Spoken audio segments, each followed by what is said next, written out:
الحمد لله رب العالمين والعاقبة للمتقين والصلاة والسلام على سيد الأنبياء والمرسلين نبينا محمد وعلى آله وصحبه أجمعين. اللهم أرنا الحق حقا وارزقنا اتباعه وأرنا الباطل باطلا وارزقنا اجتنابه. سبحانك لا علم لنا إلا ما علمتنا إنك أنت العليم الحكيم. فأعوذ بالله من الشيطان الرجيم. إنما المؤمنون الذين إذا ذكر الله وجلت قلوبهم وإذا تليت عليهم آياته زادتهم إيمانا وعلى ربهم يتوكلون. الذين يقيمون الصلاة ومما رزقناهم ينفقون أولئك هم المؤمنون حقا لهم درجات عند ربهم ومغفرة ورزق كريم. صدق الله العظيم. الحمد لله رب العالمين. اللهم ربنا لك الحمد كما ينبغي لجلال وجهك وعظيم سلطانك. سبحانك لا علم لنا إلا ما علمتنا إنك أنت العليم الحكيم. تمام تعریفیں اللہ رب العالمین کے لیے ہیں. اللہ تبارک و تعالیٰ کے فضل و کرم سے اس کی بے پناہ توفیق بے پناہ نعمتوں کے ساتھ ہم اللہ تبارک و تعالیٰ کے گھر میں حاضر ہوئے ہیں، اور اس مبارک گھڑی اس مبارک دن میں جس پر ہم جتنا اللہ رب العالمین کا شکر ادا کریں کہ ہم اللہ رب العالمین کے حکم کے مطابق اس سے کلام ہونے کے لیے ہم اس نماز جمعہ کے لیے اس کی بارگاہ میں حاضر ہوئے ہیں. اللہ تبارک و تعالی ہمارے تمام اعمال صالحہ کو اپنی بارگاہ میں قبول فرما. اللہ تبارک و تعالی نے ہماری اور آپ کی اور آنے والے قیامت تک کے لوگوں کی کامیابی اپنے دین پر عمل سے رکھی ہے، اپنے کلام اور نبی کریم صلی اللہ علیہ وسلم کی اتباع میں رکھی ہے. اللہ تبارک و تعالی نے ہم پر اور تمام مسلمانوں پر آپ علیہ السلام کے سفر معراج کے سفر میں نماز فرض کی، اور یہ اس چیز کی تائید تھی کہ جب بندہ اسلام قبول کرتا ہے، بندہ مومن مسلمان، سب سے پہلے جو پہلا حکم اس پر آتا ہے وہ اقیم الصلاۃ کا ہے کہ نماز قائم کرنا، جو آپ علیہ السلام کو معراج کے سفر میں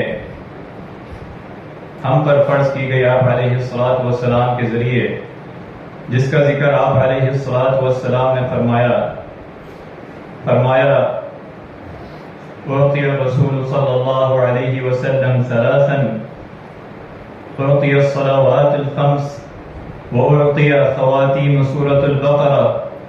وغفر لمن لم يشرك باللہ من امته شیئا.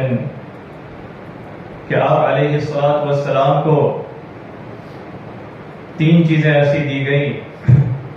اس امت کے لیے اس موقع پر کہ سب سے پہلی چیز جو 5 نمازیں امت پر فرض کی گئیں اور جو بار بار اللہ رب العالمین نے قرآن مجید میں اس کا ذکر کیا، وَأَقِيمُوا الصَّلَاةَ وَأَقِيمُوا الصَّلَاةَ کہ نماز کو قائم کرو. اور دوسری چیز سورۃ البقرہ کی آخری آیات جس کے بارے میں آپ علیہ السلام نے فرمایا الآیتان من آخر سورۃ البقرہ من قرأ بهما فی لیلۃ کفتا او کما قال علیہ السلام. کہ یہ 2 آیتیں سورۃ البقرہ کی آخری 2 آیات آمن الرسول بما انزل الیہ اور لا یکلف اللہ نفسا الی آخر، یہ دونوں آیاتوں کی بڑی فضیلت آئی کہ جو بندہ رات کو اس کو پڑھ کے سوئے گا اللہ تبارک و تعالی اس کے لیے کافی ہوگا. کہ جو اس کو پڑھے گا، جو اس کو یاد کرے گا، تو ان آیات کو بھی اللہ تبارک و تعالی نے اس موقع پر بھی آپ علیہ السلام کو دیا کہ عظیم آیتیں فضیلت کے لحاظ سے، اہمیت کے لحاظ سے. اور پھر تیسری چیز جس کے بارے میں فرمایا کہ تیسرا انعام کبیرہ گناہوں کی مغفرت ہے ہر اس شخص کے لیے جس کی موت لا الہ الا اللہ محمد رسول اللہ پر آئے. ہر اس شخص کے لیے اللہ تبارک و تعالیٰ اسے ضرور جنت میں داخل کرے گا جس کی موت جو ہے وہ لا الہ الا اللہ محمد رسول اللہ پر آئے. تو یہ آپ علیہ الصلوۃ والسلام پر جو چیزیں سفر معراج میں ملی وہ ہمارے لیے مشعل راہ ہیں. خصوصاً نماز کے حوالے سے جو ہمیں رہنمائی ملی کہ آپ علیہ الصلوۃ والسلام نے فرمایا کہ میری آنکھوں کی ٹھنڈک اور دل کا سکون ہے اور یہ اللہ رب العالمین کے تقرب کا ذریعہ ہے کہ فرمایا اقرب ما یکون العبد من ربہ وہو ساجد کہ بندہ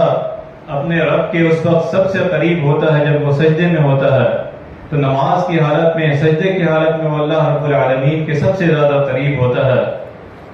اللہ تبارک و تعالیٰ نے نماز کی اہمیت کے بارے میں قرآن مجید میں فرمایا وَأَقِيمُوا الصَّلَاةَ وَآتُوا الزَّكَاةَ وَارْكَعُوا مَعَ الرَّاكِعِينَ کہ نماز قائم کرو اور زکوٰۃ ادا کرو اور رکوع کرنے والوں کے ساتھ رکوع کرو.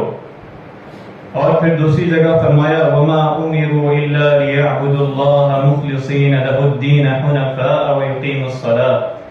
کہ انہیں اس چیز کا حکم دیا گیا کہ وہ صرف اللہ کی عبادت کریں اور اس کے ساتھ کسی کو شریک نہ کریں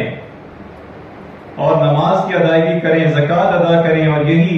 سیدھا راستہ ہے، یہی دین ہے، سیدھا راستہ ہے جو اللہ رب العالمین نے ہمارے لیے ہماری کامیابی کے لیے پسند کیا. اور خصوصاً ایک اور مقام پہ فرمایا نماز کی اہمیت اور درمیانی نماز کے حوالے سے حافظوا علی الصلوات والصلاة الوسطى وقوموا للہ قانتین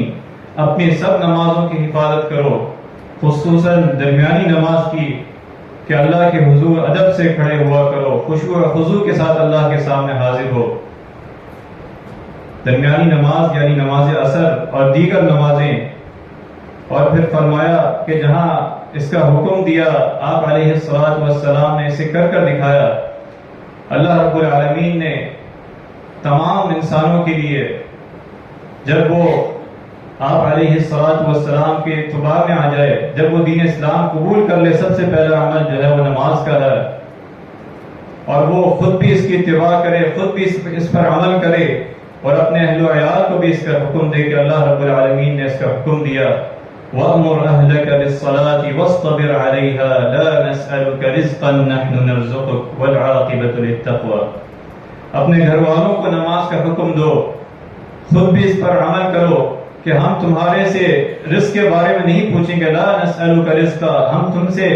یہ چیزیں نہیں مانگتے، بلکہ اصل جو حکم ہے وَأْمُرْ أَهْلَكَ بِالصَّلَاةِ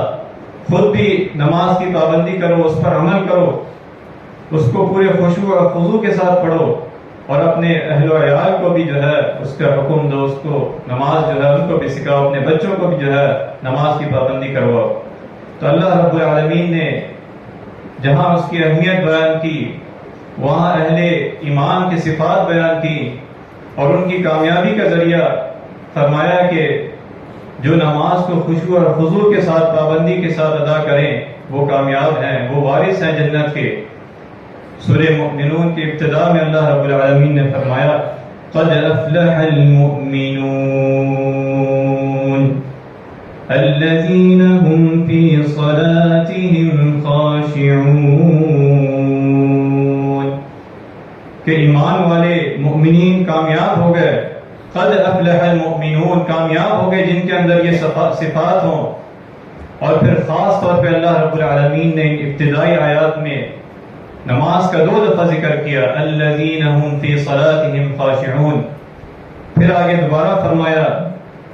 کہ والذین هم على صلواتهم يحافظون، اور پھر اس کی اہمیت و فضیلت بیان کر کے اس کا انعام بھی ذکر کیا کہ اولئک هم الوارثون الذین یرثون الفردوس هم فیها خالدون کہ وہی جنت کے فردوس کے وارث بنیں گے جس میں وہ ہمیشہ رہیں گے. الذین یرثون الفردوس هم فیها خالدون ہمیشہ اس میں رہیں گے. اور آپ علیہ الصلوۃ والسلام کی اسوہ حسنہ کہ جب کوئی غم، جب کوئی پریشانی تو اللہ رب العالمین کی طرف اس کا تقرب، اس کا حکم بھی دیا کہ نماز جو ہے وہ انسان کو پریشانی سے، تمام اللہ رب العالمین سے جو چیز کا اس کو ضرورت ہے وہ اللہ رب العالمین نماز کے ذریعے، اس سے کلام کے ذریعے، اس سے دعا کے ذریعے اللہ رب العالمین اس سے عطا کرتے ہیں، اس سے پریشانیوں کو دور کرتے ہیں، غموں کو دور کرتے ہیں۔ فرمایا ان الذين آمنوا وعملوا الصالحات وأقاموا الصلاة وآتوا الزكاة لهم أجرهم عند ربهم ولا خوف عليهم ولا هم يحزنون، کہ جو لوگ ایمان لائے، آمنوا وعملوا الصالحات، اور نیک عمل کیے، عمل صالح کیا، ایمان کے ساتھ عمل کیا اور نماز کی پابندی کی، اقاموا الصلاة وآتوا الزکاة، زکوٰۃ ادا کی، لہم اجرہم عند ربہم، ان کا اجر ان کے رب کے پاس ہے، ولا خوف علیہم ولا هم يحزنون، نہ انہیں کوئی خوف ہوگا اور نہ وہ غمگین ہوں گے، کہ نہ انہیں کوئی خوف ہوگا کہ دنیا کی زندگی میں بھی اگر کوئی غم آئے، کوئی پریشانی آئے تو وہ نماز کی طرف آئے، وہ اللہ رب العالمین کے ذکر کی طرف آئے، اور آخرت میں بھی نماز جو ہے اس کے لیے راہ نجات ہوگی۔ اور آپ علیہ الصلوۃ والسلام نے اس کے ارشاد میں جو اللہ رب العالمین نے فرمایا کہ مومنین تو وہ ہیں جب ان کے سامنے اللہ کا ذکر کیا جاتا ہے تو ان کے دل ڈر جاتے ہیں اور وہ نماز کی پابندی کرتے ہیں خشوع و خضوع کے ساتھ۔ تو ایک صحابی آپ علیہ الصلوۃ والسلام کے بارے میں فرماتے ہیں، حضرت جریر بن عبداللہ رضی اللہ عنہ، کہ بایعت رسول اللہ صلی اللہ علیہ وسلم علی اقام الصلاة و ایتاء الزکاة والنصح لکل مسلم، کہ میں رسول اللہ صلی اللہ علیہ وسلم سے اس بات پر بیعت کی کہ ہمیشہ میں نماز قائم کروں گا، زکوٰۃ دیتا رہوں گا اور مسلمان سے خیر خواہی کرتا رہوں گا۔ اس چیز سے میں اسلام میں داخل ہوا، اس چیز سے میں نے بیعت کی کہ اس کی اہمیت و فضیلت اتنی کہ آپ علیہ الصلوۃ والسلام مرض موت میں بھی اس کا ذکر فرمایا کہ الصلاۃ وما ملکت ایمانکم، کہ نماز پڑھتے رہنا، ہمیشہ نماز کی پابندی کرنا اور اپنے غلاموں کے حقوق ادا کرتے رہنا۔ یہ آپ علیہ الصلوۃ والسلام کے اسوہ حسنہ کہ ایک صحابی حضرت معاذ بن جبل رضی اللہ عنہ کو یمن کی طرف جب روانہ کیا تو انہیں فرمایا کہ انکم تأتی قوما من اہل الکتاب فادعوہم الی شہادت ان لا الہ الا اللہ وانی رسول اللہ، کہ تم اہل کتاب کی ایک قوم کے پاس جا رہے ہو، تم انہیں اس چیز کی طرف دعوت دو کہ اللہ ایک ہے، اس کے ساتھ کوئی شریک نہیں ہے اور میں اللہ کا رسول ہوں صلی اللہ علیہ وسلم، اور اگر وہ تمہاری بات مان لیں تو انہیں اس چیز کا حکم دو اور یہ چیز پہنچا دو کہ دن اور رات میں 5 نمازیں اللہ رب العالمین نے تم پر فرض کی ہیں، اس کی اتباع کرو، اس کی تکمیل کرو کہ اللہ، اس کے رسول کی، اس کو ماننا، اس کے دین میں آنا، اور سب سے اہم چیز کے بعد جو ہے وہ نماز کی پابندی کرنا جو اللہ رب العالمین نے آپ علیہ الصلوۃ والسلام کو سفر معراج میں عطا فرمائی امت کے لیے۔ اور ایک صحابی حضرت طلحہ بن عبید اللہ رضی اللہ عنہ بیان کرتے ہیں کہ ایک شخص آپ علیہ الصلوۃ والسلام کے مجلس میں آیا اور آپ علیہ الصلوۃ والسلام سے سوال کیا تو آپ علیہ الصلوۃ والسلام نے فرمایا 5 صلوات فی اليوم واللیلہ، کہ دن اور رات میں 5 نمازیں ادا کرنی ہے، یہ اللہ رب العالمین نے تم پر فرض کی ہے، یہ دین کا ستون ہے۔ اور پھر فرمایا لا الا ان تطوع، کہ اس کے علاوہ، جب اس نے پوچھا اس کے علاوہ تو آپ علیہ الصلوۃ والسلام نے فرمایا نہیں مگر یہ کہ تم نفل نماز پڑھو۔ پھر فرمایا کہ اور رمضان کے روزے تم پر فرض کیے ہیں، تو اس نے پوچھا اس کے علاوہ تو آپ علیہ الصلوۃ والسلام نے فرمایا نہیں مگر یہ کہ تم نفلی روزے رکھو، یہ اللہ رب العالمین کو پسند ہیں۔ پھر فرمایا کہ زکوٰۃ کی فرضیت اللہ رب العالمین نے کی ہے، تو اس نے پوچھا اس کے علاوہ تو آپ علیہ الصلوۃ والسلام نے فرمایا لا الا ان تطوع، نہیں مگر یہ کہ تم نفلی صدقہ جو ہے وہ اللہ کی رضا کے لیے اس کے راستے میں ادا کرو۔ پھر وہ فرماتا ہے واللہ لا ازید علی ھذا ولا انقص، کہ اللہ کی قسم میں اس پر نہ اضافہ کروں گا نہ اس میں کمی کروں گا۔ تو آپ علیہ الصلوۃ والسلام نے فرمایا افلح ان صدق، کہ یہ واقعتاً اگر ایسا کرے گا تو یہ کامیاب ہو جائے گا، اس کے لیے بشارت ہے کہ اس پر عمل کرے گا جس طرح اس نے کہا تو وہ کامیاب ہو جائے گا۔ تو آپ علیہ السلام کی اسوہ حسنہ رہنمائی بڑے سے لے کر بچے کے لیے، تمام کے لیے، کہ بڑے ہیں تو اپنے بچوں کو نماز سکھائیں۔ فرمایا مروا اولادکم بالصلاۃ وهم ابناء 7 سنین واضربوهم علیہا وهم ابناء 10 سنین۔ تمہارے بچے جب 7 سال کے ہو جائیں تو انہیں نماز پڑھنے کا حکم دو، انہیں نماز سکھاؤ،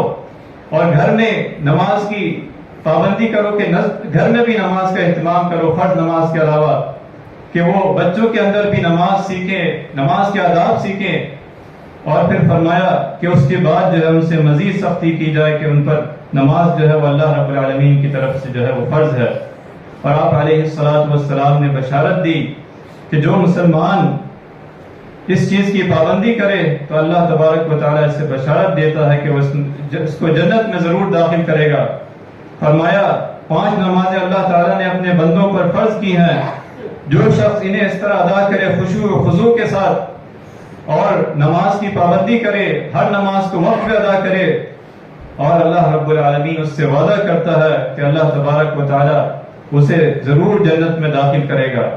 اور جو کوئی ایسا نہیں کرے گا تو انشاء او یعذب، کہ اگر چاہے تو اللہ تبارک و تعالیٰ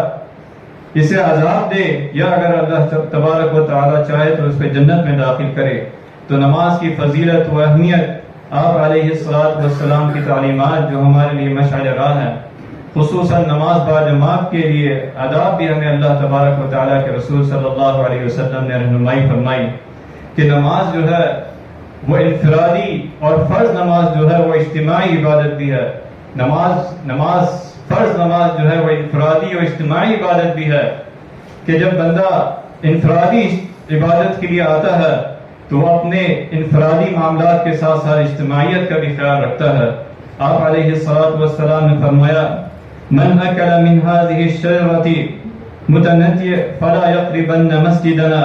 فإن الملائكة تتأذى مما يتأذى منه الانس، او كما قال علیہ السلام، کہ مسجد کے آداب میں، نماز با جماعت کے آداب میں، اجتماعیت کے آداب میں، خصوصاً نماز کے حوالے سے آپ علیہ السلام نے رہنمائی دی کہ جو آدمی اس بدبودار درخت یعنی لہسن پیاز سے کچھ کھائے تو ہماری مسجد کے قریب نہ آئے، کیونکہ اس سے انسانوں کو تکلیف ہوتی ہے، اس سے فرشتوں کو بھی تکلیف ہوتی ہے۔ تو اس چیز کا اہتمام کرنا کہ جب فرض نماز کے لیے اجتماعیت میں بندہ آئے، ایک نمازی جس کے بارے میں آپ علیہ السلام نے فرمایا 7 ایسے لوگ ہوں گے جن کو اللہ رب العالمین اپنے سائے کے نیچے رکھے گا، اس میں سے ایک بندہ، اس کا ورجل قلبه معلق بالمساجد، اس کا تعلق جو ہے مسجد کے ساتھ رکھا رہے، ایک نماز کے بعد دوسری نماز کا انتظار کرتا رہے۔ تو یہ نماز کے آداب اور مسجد کے آداب اور اجتماعیت کے آداب کا خیال رکھنا یا علیہ السلام کی اسوہ حسنہ، اور ان کے ساتھ جو بھی چیزیں اوڑھنا، بچھونا، پہننا، کھانا پینا جس سے انسانوں کو تکلیف ہو اس سے اجتناب کرنا، کہ جو فرض نماز ادا کرنے کے لیے آئے ان تمام چیزوں سے جو ہے وہ اجتناب کرے۔ اسی طرح فرض نماز میں، مسجد کے آداب میں جو آج بہت زیادہ ہم دیکھتے ہیں کہ موبائل فون کے حوالے سے، کہ جہاں اس شخص کی، اس نمازی کی اپنی نماز بھی خراب ہوتی ہے، وہ وسوسے تمام نمازیوں کے لیے بھی ہوتے ہیں، کہ اس تمام نمازیوں کے لیے بھی جو وسوسے آتے ہیں۔ تو اللہ تبارک و تعالیٰ نے آپ علیہ السلام کی اسوہ حسنہ دی کہ اذان جب ہوتی ہے، حی علی الصلاۃ، حی علی الفلاح، جب ندا آتی ہے، اس وقت وہ نمازی، وہ بندہ جو اللہ رب العالمین کا پکار میں لبیک کہے، اس وقت وہ نماز کی تیاری کرے، اس خشوع و خضوع کے ساتھ وہ مسجد کی طرف قدم چلا کر آئے، اس پر بھی اس کی نیکیاں لکھی جاتی ہیں، وہ وضو کرتا ہے اس پر بھی اس کی نیکیاں لکھی جاتی ہیں، مسجد میں آ کے تحیۃ المسجد ادا کرتا ہے، یہ بھی آپ علیہ السلام کی اسوہ حسنہ۔ تو اس تمام چیزوں کے بعد وہ ان چیزوں کا بھی اہتمام کرے کہ وہ اپنی نماز کو بھی پوری خشوع و خضوع کے ساتھ ادا کرے، اور دیگر اجتماعیت میں بھی وہ ایسے آلات، موبائل فون، اس سے خود بھی بچے، اس کو بند کرے مسجد میں آ کے، مسجد کے آداب کے خلاف ہے کہ وہ وسوسے آتے ہیں، لوگوں کی نماز خراب ہوتی ہے، جو اللہ تبارک و تعالی نے ناپسندیدہ فرمایا ہے کہ جب بندہ مسجد میں آتا ہے کہ دنیا سے اس کا تعلق ختم ہو جائے، صرف اللہ رب العالمین سے وہ کلام کرے۔ تو اس چیز کا اہتمام کرنا، ہم سمیت اس چیز کی پابندی کرنا کہ مسجد کے آداب کا نماز با جماعت کے جو آداب ہیں اس کی پابندی کا خیال رکھیں. اللہ تبارک و تعالیٰ سے دعا ہے کہ جو اعمال ہم نے سنے ہیں اس پر عمل کرنے کی توفیق عطا فرما. اللہ تبارک و تعالیٰ ہمیں صحیح معنوں میں نبی کریم صلی اللہ علیہ وسلم کی اتباع کرنے کی توفیق عطا فرما. وآخر دعوانا الحمد